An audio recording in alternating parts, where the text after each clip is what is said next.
Assalamualaikum warahmatullahi wabarakatuh. Perkenalkan, nama saya Andi Anugrah Maharani dengan NIM B5221946.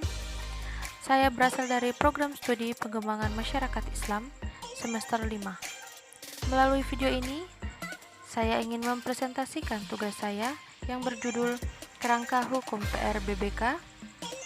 Tugas ini untuk memenuhi tugas mata kuliah pengurangan risiko bencana. Ada dua pemikiran kerangka hukum PR BBK. Yang pertama, yakni PR BBK merupakan sisi informal dalam praktik penanggulangan bencana. Bukti empirisnya adalah bahwa hampir semua praktik PR BBK di Indonesia maupun dunia lahir dari protokol lokal tak tertulis yang bersifat sukarela atau voluntary dan informal dan secara umum tidak terregulasi atau unregulated. Namun, argumentasi ini tidak sepenuhnya tepat. Dalam wacana maupun praktik telah terdapat upaya-upaya untuk meregulasi atau memformalkan secara spesifik pengetahuan atau praktik PR BBK.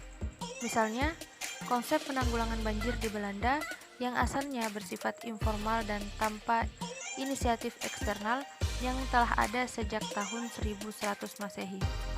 Adapun pemikiran yang kedua, yakni PR BBK adalah pendekatan yang dalam rumusan formal dapat digunakan dalam komunitas dengan satuan formal seperti desa atau dusun.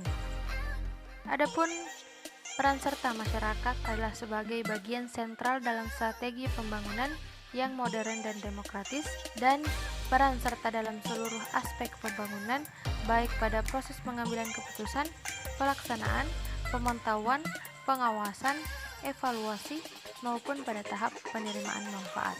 Maka dengan demikian asumsinya adalah bahwa tujuan-tujuan pembangunan itu pun seyogyanya akan tercapai pula.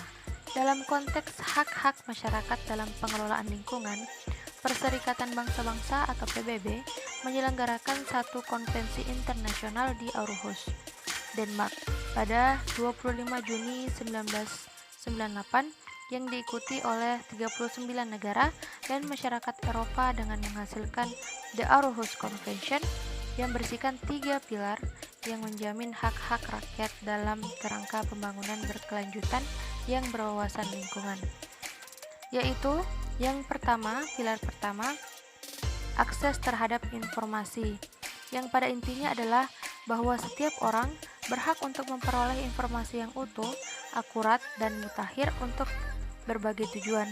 Akses terdapat informasi ini dibagi ke dalam dua tipe. Yang pertama yakni hak masyarakat untuk memperoleh informasi dari para pejabat publik atau public authorities, dan kewajiban mereka untuk merespons dan menyediakan informasinya sesuai dengan permintaan masyarakat. Tipe inilah yang disebut dengan hak akses informasi secara pasif. Dan tipe yang kedua yakni disebut dengan hak informasi secara aktif, yaitu hak masyarakat untuk menerima informasi dan kewajiban pejabat publik untuk mengumpulkan dan kemudian mendiseminasi informasi tersebut kepada masyarakat tanpa diminta. Adapun pilar yang kedua yakni peran serta dalam pengambilan keputusan, yaitu pilar demokrasi yang menekankan pada jaminan hak masyarakat untuk berpartisipasi dalam suatu pembuatan informasi dan jaminan bahwa partisipasi tersebut benar-benar dijalankan dalam realitasnya atau praktiknya, dan tidak sekedar di atas kertas dengan melalui akses terhadap penegakan keadilan. Peran serta masyarakat untuk berperan serta dalam pengambilan keputusan dibagi menjadi 3 bagian. Yang pertama yakni hak masyarakat untuk berperan serta dalam memengaruhi pengambilan keputusan bagi kegiatan tertentu sesuai dengan kepentingannya. Yang kedua yakni berperan serta dalam pengambilan keputusan dalam hal penetapan kebijakan, rencana, dan program pembangunan. Dan yang ketiga, berperan serta dalam mempersiapkan pembentukan peraturan perundang-undangan. Selanjutnya yakni pilar ketiga, yaitu akses terhadap penegakan keadilan, yang merupakan akses untuk memaksakan dan memperkuat baik hak akses informasi maupun hak partisipasi. Untuk kemudian hak ini dimasukkan ke dalam sistem hukum nasional atau domestik dan memperkuat penegakan hukum lingkungan nasional atau domestik agar dijalankan dengan benar.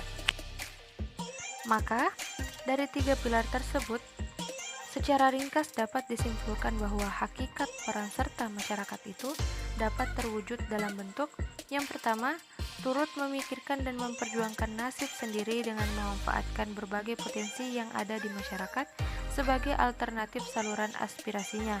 Yang kedua, menunjukkan adanya kesadaran bermasyarakat dan bernegara yang tinggi dengan tidak menyerahkan penentuan nasibnya kepada orang lain, seperti kepada pemimpin dan tokoh masyarakat yang ada, baik yang sifatnya formal maupun informal.